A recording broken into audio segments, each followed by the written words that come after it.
which pulls back the curtain, takes down walls brick by brick, and exposes the hearts of those caring for those you love most. And that noise in the background is me signing posters. Yeah. Remember the poster that was hanging on the ceiling in Christmas Vacation, National Lampoon's Christmas Vacation? Granddad's looking at it of a sexy woman. This isn't a sexy woman. This is just me. Not just me. Available right this second for our triers who upgrade to a paid membership until 11:59 p.m. of you listening to this episode. Yeah, this is the group that you helped me create, and I would love for you to help me continue to build this incredible group. What are you talking about, Nathan? The triers group. Exclusive first looks, first listens. Exclusive unreleased drops of songs and free giveaways like Jeremy, who just got some swag for free. Thanks, Jeremy. And for instance, Diana and Amanda, who just got free merch. Yeah, speaking of merch, all available at the brand new shop, which I'm linking all this in the show notes. But join the Triers Club right now for first exclusive, unreleased, and also discount codes. Yeah, we love discounts on merch and free giveaways and first access to new shows like the one in North Carolina that we're getting ready to play. Yeah, or what about New York City 418 at Somewhere Nowhere? All this is available. Triers Club exclusives. Be sure to check that in the show notes. Yep. Thank you for your support. It means so very much. Memberships from free to paid. Yep. And we're giving these away while supplies last, of course, and then or until 11:59 p.m. Eastern Standard Time. Fresh from the birthday weekend extravaganza. Let's talk about it.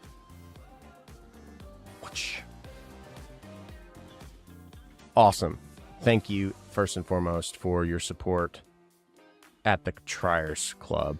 Thank you to everybody who's been at the ground level of this and said, Nathan, you should create a members group for us to be a part of, for us to share thoughts, ideas, and me share with you. Like, for instance, I'll be sharing 2 versions of a song that I have just written, and I want to know which one you like more. So I'll be doing that this week, along with some other really cool stuff. So head over there and do that. But on the note of the birthday, thanks for all the well wishes, everyone, and for supporting the music and the merch. And it means so very much. But my weekend was filled with really, really a special weekend.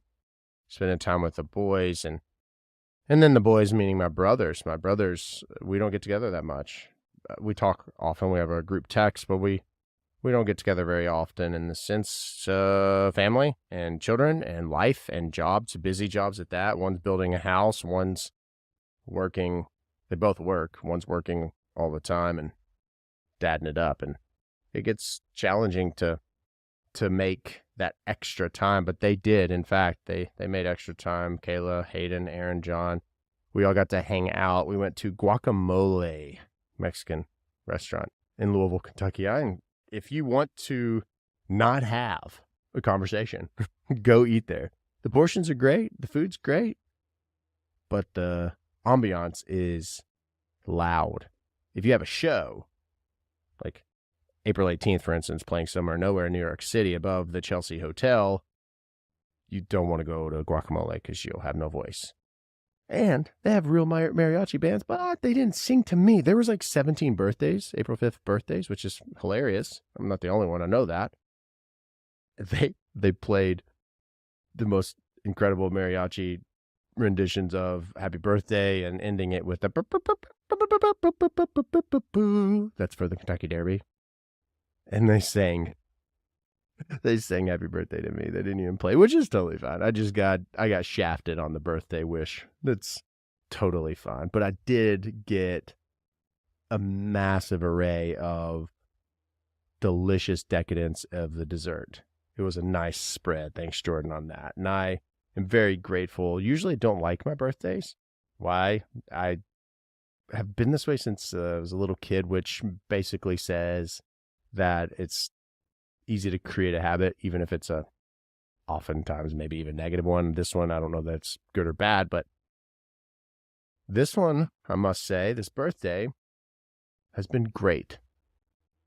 I didn't feel depressed, so that's good. No, I didn't. I felt good about the birthday and my brothers, us getting together. It was so nice and refreshing to do that. But more importantly, the effort that everyone made for us to be together was very special. And for those of you who did say happy birthday, thank you. It means so very, very much to me. And perhaps the birthdays remind me of something I talk about that we have in common, which is our mortality, and maybe some weird underlying thing as I feel unease about it. But again, this one was nice. It was a reflection of the things I have been blessed with, and also how far I've come, and also the changes for good that have been made. We're always changing, we're always altering, we're always pivoting, and I think change is a great thing. And I think there are little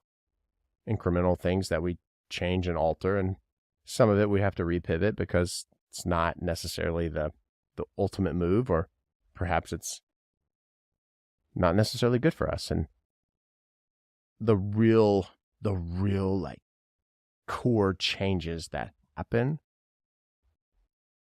they require some major reflection, and distraction impedes that. You can't have the type of change that someone like myself experienced in the past year. Not that I'm, having this profound and only to be the one that has these profound changes. You probably have had those and are having those in this very moment. And to that, I just say, keep on going. But I know that you can't have distraction is the point I'm making. And it has been distractionless. There's nothing to distract. And that is where the change, although in many instances can be extremely painful, challenging, difficult, delicate, overwhelming, it's necessary. And I'm grateful yesterday, today, this weekend, to be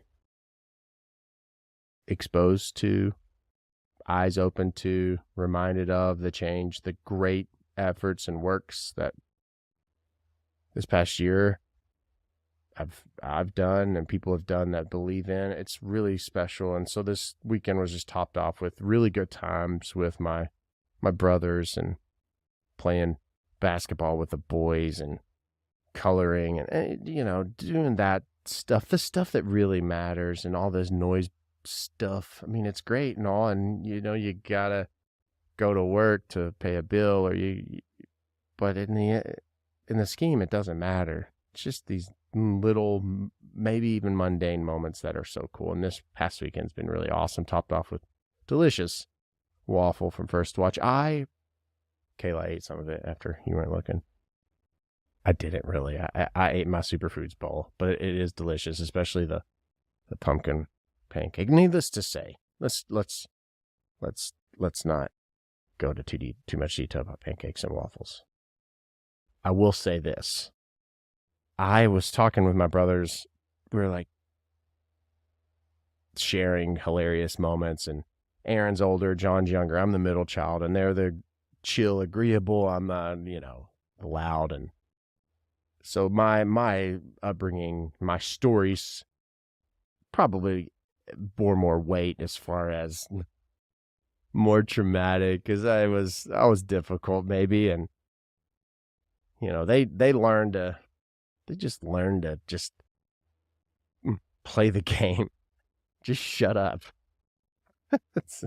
but they had their own stuff, even if it was because they had to witness. But we were talking about, Aaron was telling all these really funny stories, and John too. And I was like, man, guys, I don't remember a lot of really good stuff. And that's a glass half empty mentality, which is habitual. Like, it's a habitual thing. It can be. You can get in this spiral of negative thinking. And then that's not necessarily where I am. But I was trying to think of and define my upbringing as this fun experience, which that's all we want for our kids, and that's what we hope.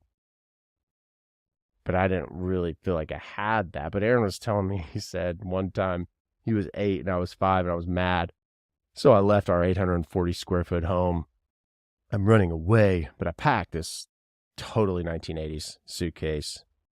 It's like the one in Catch Me If You Can, they're carrying it.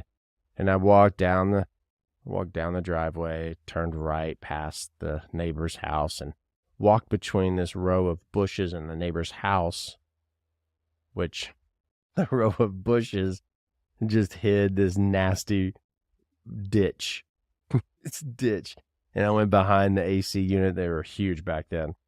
And I just, unpacked my things, which consisted of baseball cards and it's a blanket. And Aaron said that he was so scared in his 8-year-old mind. He has very vivid memories. It's pretty impressive. And he was talking about, he was like, Mom, I'm never going to see Nathan again. She's like, oh, he's fine. He'll be back. By the way, dinner's almost ready. Go get him. He knew exactly where I'd be. And as he's telling this story, I'm reflecting and I'm remembering this. And I remembered vaguely, but he said he turned around past that house in between the house and the bush line. And he says he walked on the other side of the AC unit. He said, I was set up.